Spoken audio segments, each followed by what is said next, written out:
and welcome everyone to ABC English classes. This is Angana here once again. Today we have come back with the chapter adjectives. Today we are going to do demonstrative and interrogative adjectives. আগের দিন আমরা পড়েছিলাম adjectives of quality and quantity. আমি সেদিনকে বলেছিলাম তোমাদেরকে যে আমরা এই নেক্সট পার্টটা নিয়ে আবার ফিরে আসব. So I have come back with the second part of the chapter adjectives, that is demonstrative adjectives and interrogative adjectives. এগুলো হয়তো খুব সোজা জিনিস, হয়তো তোমরা অনেক সেন্টেন্সে পড়েওছো আগে, বাট জানো না যে এটাকেই ডেমনস্ট্রেটিভ অ্যাডজেক্টিভ বা ইন্টারোগেটিভ অ্যাডজেক্টিভ বলে. তাহলে চলো, let's come to the first part of the lesson, that is demonstrative adjective. Demonstrative adjective কোনগুলো? ডেমনস্ট্রেটিভ অ্যাডজেক্টিভ সেই অ্যাডজেক্টিভগুলো যেগুলো কোনো কিছুকে পয়েন্ট আউট করতে, কোনো নাউনকে পয়েন্ট আউট করতে সাহায্য করে. ওকে, মানে একটা জিনিস আমার কাছে আছে না একটা জিনিস আমার থেকে অনেক দূরে আছে. ওকে, alright.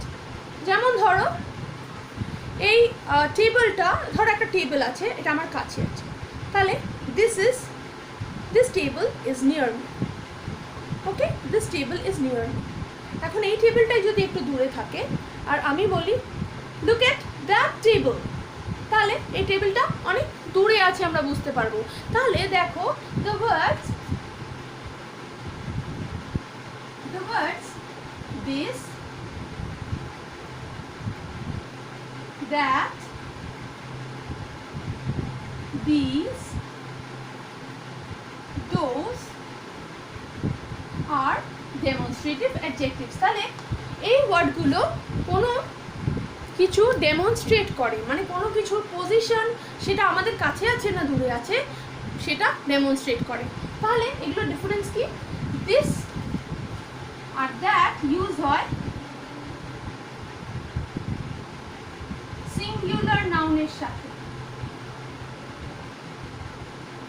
R this R those use হয় প্লুরাল নাউনের সাথে. ব্যাস এইটুকুই তোমাদেরকে মনে রাখতে হবে. চলো আমরা লেসনটাকে ইজি করে নেওয়ার জন্য কয়েকটা ছবি দেখে নিই. Look at your screen. দেখো একটা ছবি দেখো. This Apple, that Apple, this apples, those apples. দেখো দিস অ্যাপল যখন আমরা বলছি তখন অ্যাপলটা খুব কাছে, কিন্তু আমরা যখন দ্যাট অ্যাপল বলছি তখন অ্যাপলটা বেশ খানিকটা দূরে. আবার দেখো যখন আমরা দিস অ্যাপলস বলছি অনেকগুলো অ্যাপল এখানেই আছে, তার মানে আমাদের হাতের কাছেই আছে, তখন আমরা বলছি দিস. আর যখন বলছি দোজ অ্যাপলস তখন ওগুলো হচ্ছে অনেক দূরে রাখা আছে. ঠিক আছে, তাহলে এটা হচ্ছে ডিফারেন্স. তাহলে this and this are use for things that are near. This আর দিস, দিস আর দিস এই দুটো ওয়ার্ড ইউজ করা হয় যখন জিনিসগুলো আমাদের কাছে থাকে. And that and those are generally used for things that are farther away. That আর দোজ এই দুটো ওয়ার্ড আমরা কখন ইউজ করি, এই দুটো ডেমনস্ট্রেটিভ অ্যাডজেক্টিভ আমরা কখন ইউজ করি? যখন কোনো জিনিসকে আমরা পয়েন্ট আউট করছি যেটা অনেক দূরে আছে. তাহলে ডেমনস্ট্রেটিভ অ্যাডজেক্টিভ কিসের জন্য দরকার হয়? কোনো কিছুকে পয়েন্ট আউট করার জন্য দরকার হয়. Pointing at something which is near you and pointing at something which is farther away from you. এর জন্য আমাদের ডেমনস্ট্রেটিভ অ্যাডজেক্টিভস দরকার. যেমন দেখো আর একটা ছবি. This box, that box, this boxes, those boxes. দেখো দিস বক্স যখন বলছে তখন বক্সটা কাছে, দ্যাট বক্স যখন বলছে তখন বক্সটা অনেক দূরে. দিস বক্সেস এই বক্সগুলো যখন বলছে তখন এই বক্সগুলো আমাদের কাছে, আর ওই বক্সগুলো যখন আমরা বলছি দোজ বক্সেস তখন বক্সগুলো আমাদের থেকে দূরে. আর একটা কথা তো প্রথমেই বলে দিয়েছি যে দিস আর দ্যাট এই দুটো ইউজ হয় with singular nouns, and these or those use হয় plural nouns এর সাথে. অলরাইট, তাহলে these or those use হয় plural nouns এর সাথে. আর একটা ছবি দেখে নি চলো, আর একটু ক্লিয়ার হয়ে যাবে আমাদের কাছে ব্যাপারটা. দেখো একটা একটা ছবিতে দেখতে পাচ্ছ একটা অ্যারো দেওয়া আছে, দিস হাউস ইজ হিয়ার, এই বাড়িটা এখানে আছে।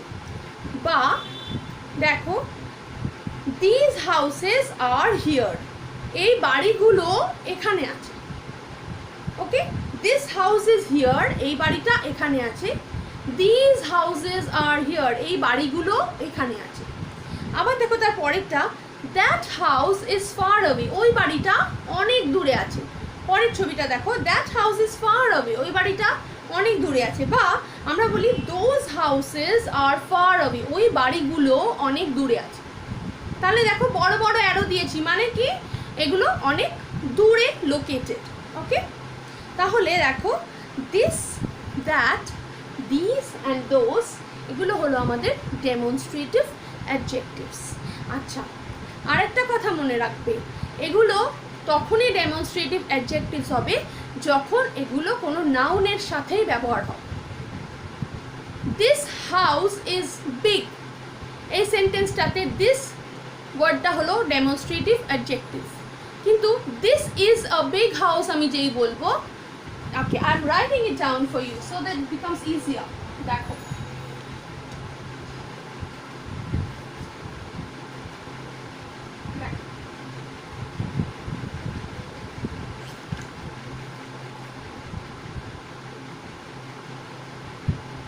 this house is big,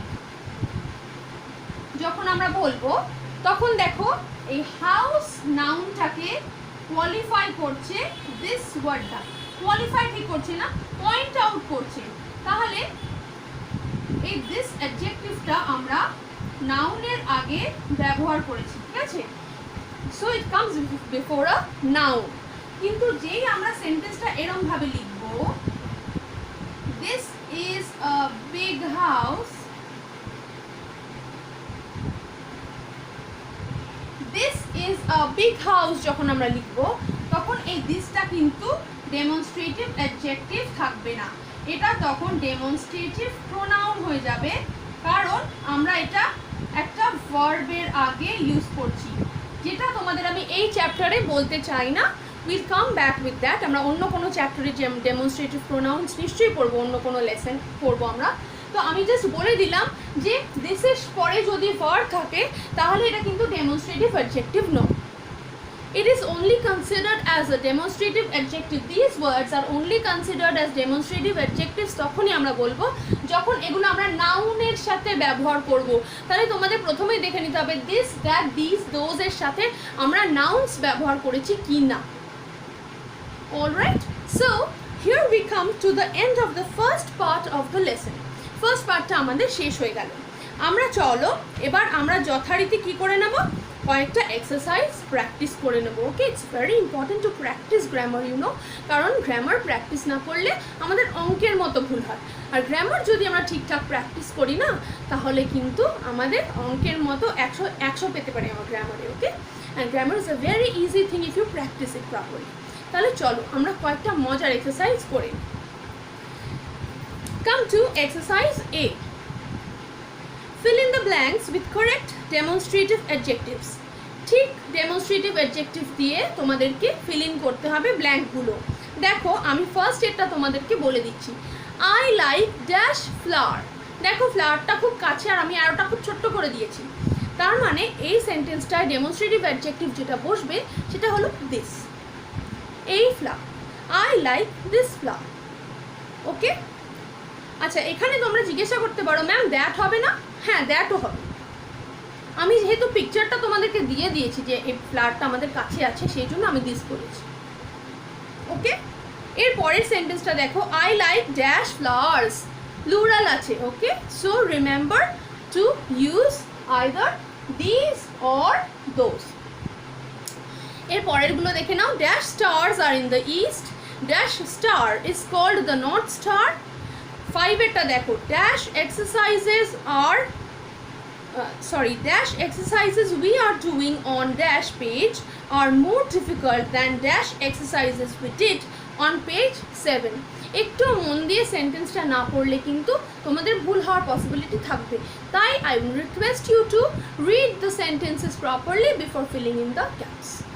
Okay, চলে আসি পরের মজার এক্সারসাইজটায়। Make the following phrases plural. এই ছোট ছোট ফ্রেজগুলোকে প্লুরাল করো। দেখো আমি একটা এক্সাম্পল দিয়ে দিয়েছি। দ্যাট পিকচার যদি দেওয়া থাকে তাহলে তোমাদের কি লিখতে হবে প্লুরাল করে? দ্যাটের বদলে হবে দোজ, কারণ দ্যাট পিকচার মানে পিকচারটা দূরে আছে, তাই জন্য দ্যাটের বদলে আমরা কি ইউজ করব? দোজ, কারণ পিকচারগুলো দূরে থাকছে আমরা বলবো, তাহলে দোজ পিকচার্স হবে। পিকচারের বদল হবে পিকচার্স আর দ্যাটের বদলে হবে those.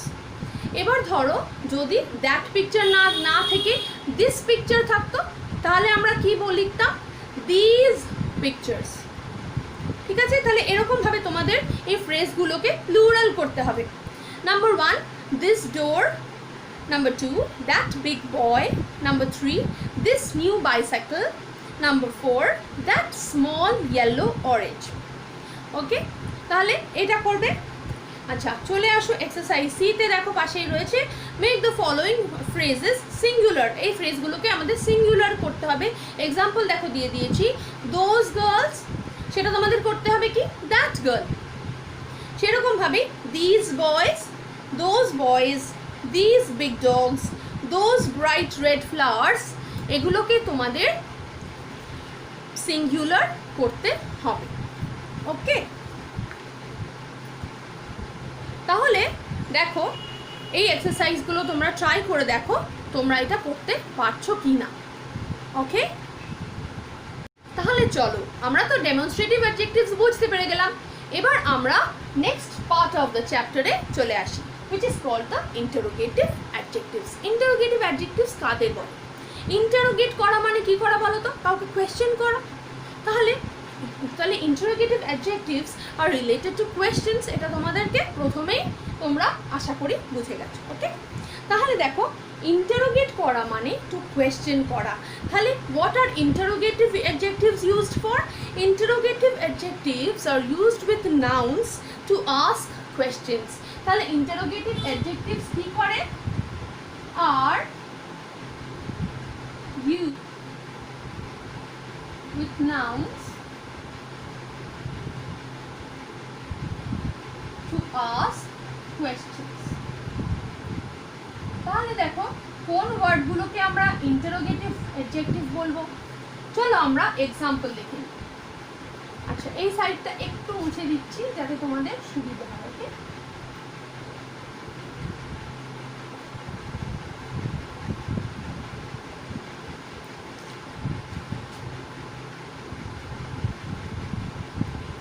what book are you reading?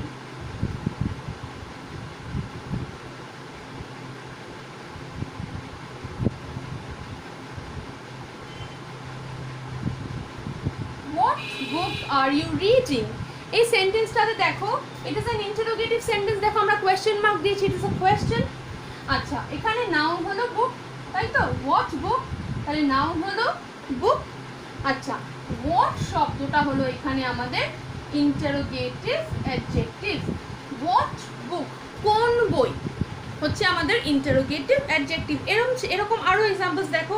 which boy can answer this question? কোন ছেলেটা এই কোয়েশ্চেনটার আনসার দিতে পারবে? which boy, কোন ছেলেটা। তাহলে which is also an interrogative adjective, which। ওকে, এছাড়া দেখো আরো আছে, যেমন ধরো whose cat is this? whose cat is this? whose হচ্ছে আমাদের ইন্টারোগেটিভ অ্যাডজেক্টিভ। তাহলে দেখো যেমন আমরা ডেমনস্ট্রেটিভ অ্যাডজেক্টিভের ক্ষেত্রে একটা কথা বলেছিলাম যে demonstrative adjective this, that, this, those, এগুলো তখনই অ্যাডজেক্টিভ আমরা বলতে পারবো যখন এগুলো নাউনের সাথে ব্যবহার হবে। It's the same case with the interrogative অ্যাডজেক্টিভসের ক্ষেত্রেও ব্যাপারটা কিন্তু একই। তখনই আমরা হোয়াট, হুইচ, হুজ এই ওয়ার্ডগুলোকে তখনই আমরা ইন্টারোগেটিভ অ্যাডজেক্টিভ বলতে পারবো যখন এগুলো আমরা নাউনের সাথে ইউজ করবো। যেমন ধরো what book, which boy, whose car. Alright, তাহলে দেখো তো একটা ছবি দেখো। দেখো ইন্টারোগেটিভ অ্যাডজেক্টিভস আমি তোমাদেরকে বললাম যে সবসময় নাউনের সাথে ইউজ হয়। Whose book are you reading, কার বই তোমরা পড়ছো, কার বই তুমি পড়ছো, হুজ বুক। এই পয়েন্টটা দেখো, which car are you driving, কোন গাড়িটা তুমি ড্রাইভ করছো। which car, তাহলে দেখো কারের সাথে which ওয়ার্ডটা ইউজ হয়েছে। আবার দেখো পরেরটা, what color is this flower, এই ফুলটার কি colour, what color is this flower। Please note the word colour here, COLOR, দেখো আমাদের ছবিতে একটা স্পেলিং আছে COLOR, তো জেনারেলি আমরা COLOR কালারের স্পেলিং লিখি না, it is an American English. তোমরা কখনোই আমেরিকান ইংলিশটা ইউজ না করাই ভালো, তোমরা COLOUR কালার লিখবে, it is an image which I have used, so I cannot help the spelling, okay, so the correct spelling will be COLOUR, okay। তাহলে দেখো what color is this flower, দেখেছো? তাহলে এই হলো আমাদের ইন্টারোগেটিভ অ্যাডজেক্টিভস। ইন্টারোগেটিভ অ্যাডজেক্টিভস কাদের সাথে use হয়, নাউনের সাথে ইউজ হয়, মনে রাখবে, and they are used to ask questions. তাহলে ইন্টারোগেটিভ অ্যাডজেক্টিভস কোনো প্রশ্ন জিজ্ঞাসা করার জন্য আমরা ইউজ করি। তাহলে চলো এই ছোট্ট আজকের লেসনটার উপরে আমরা আরেকটা এক্সারসাইজ করে নিই অন ইন্টারোগেটিভ অ্যাডজেক্টিভস। চলো let's look at the exercise number D। fill in the blanks with correct interrogative adjectives, ঠিক ইন্টারোগেটিভ অ্যাডজেক্টিভ দিয়ে ফিল ইন করতে হবে আমাদেরকে। এক্সাম্পল দেখো, dash bicycle do you want, কোন বাইসাইকেলটা তোমার লাগবে, তো তোমাকে ফিল ইন করতে হবে কি দিয়ে, উইচ দিয়ে, কোন বাইসাইকেলটা, which bicycle do you want. তাছাড়া আমি তোমাদের আরও 3টে সেন্টেন্স দিয়েছি, দেখো, ড্যাশ সাইকেল ইজ দ্যাট, এটা কার সাইকেল তোমরা বলতে পারো, dash lesson do you like best, dash colour were the bottles on the wall, okay. তাহলে এই 3টে তোমরা ফিল ইন করবে। এরপরে একটা খুব ইম্পর্টেন্ট আর খুব বেশ মজার একটা এক্সারসাইজ তোমাদেরকে দিচ্ছি, and it is a bit confusing, আমি একটুখানি কঠিন করে দিয়েছি যাতে তোমরা নিজেদেরকে আরও ভালোভাবে প্রিপেয়ার করতে পারো, যাতে অ্যাডজেক্টিভস নিয়ে কোনো দিন আর কোনো সন্দেহই না থাকে, okay. So let's look at the last exercise. Pick out the adjectives in the following sentences and say what kind of adjective each one is. তাহলে তোমাদেরকে কি করতে হবে, কতগুলো সেন্টেন্স দেওয়া আছে, সেখান থেকে তোমাদেরকে অ্যাডজেক্টিভগুলোকে পিক আউট করতে হবে। পিক আউট করে তোমাদেরকে তাদের অ্যাডজেক্টিভগুলোর পাশে পাশে লিখে দিতে হবে যে এগুলো কী ধরনের অ্যাডজেক্টিভস।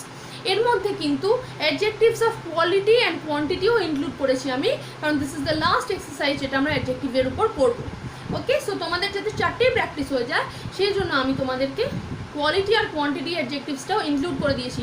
যারা প্লিজ এখনও অ্যাডজেক্টিভস অফ কোয়ালিটি অ্যান্ড কোয়ান্টিটির ভিডিওটা দেখোনি, তারা প্লিজ ওই ক্লাসটা করে তারপর you come and attempt this last exercise, okay. So দেখো একটা এক্সাম্পল দিয়ে দিয়েছি, whose pencil is on that brown desk, কার পেন্সিল আছে ওই ব্রাউন টেবিলটা বা ডেস্কটার ওপরে। এখানে কি কি অ্যাডজেক্টিভ আমরা খুঁজে বার করতে পারি, দেখো, প্রথমেই আছে হুজ পেন্সিল, তাহলে হুজ হচ্ছে আমাদের ইন্টারোগেটিভ অ্যাডজেক্টিভ, তাহলে হুজ ওয়ার্ডটা আমরা লিখে ফেলবো খাতায়, প্রথমে সেন্টেন্সটা কপি করবে, পরে হুজ ওয়ার্ডটা খাতায় লিখবে, লিখে তার পাশে একটা অ্যারো দিয়ে লিখে দেবে ইন্টারোগেটিভ অ্যাডজেক্টিভ, অলরাইট। তারপরে দেখো দ্যাট ব্রাউন ডেস্ক, ওই ব্রাউন ডেস্কটা, তাহলে ওই that, the word that is a demonstrative adjective, তাহলে দ্যাটের পাশে তোমরা ডেমনস্ট্রেটিভ অ্যাডজেক্টিভ লিখবে। তারপরে দেখো কী রকম কালারের desk, it is a brown desk, যেটা ডেস্কের কোয়ালিটি বোঝাচ্ছে, তাই তো। তাহলে ব্রাউন ওয়ার্ডটা লিখে তার পাশে তোমরা কি লিখবে, অ্যাডজেক্টিভ অফ কোয়ালিটি, ওকে। তাহলে ঠিক এরকমভাবে তোমাদের জন্য আমি 4টে সেন্টেন্স দিয়েছি, যে 4টে তোমরা অবশ্যই প্র্যাকটিস করো। There were 2 apples and 3 bananas on the plate. Number 2, this book is a good one. Number 3, what price is that bicycle? Number 4, when that song finished, there were no green bottles on the wall. তাহলে এই কটা exercise তোমরা অবশ্যই করো। কোনোটা না পারলে, যেটা তোমরা পারোনি বা কোনো ডাউট আছে, সেটা আমাকে অবশ্যই ইউটিউব কমেন্ট বক্সে লিখে জানাবে, আর আমি তোমাদের ডাউটস ক্লিয়ার করে দেবো যতটা সম্ভব, অলরাইট। তাহলে এই লেসনটা কেমন লাগলো তোমাদের একটু জানিও, আর ছবি দিয়ে পড়তে তোমাদের কেমন লাগছে সেটাও আমাকে জানিও, okay. So all the best and have a very nice day. Thank you so much, bye by.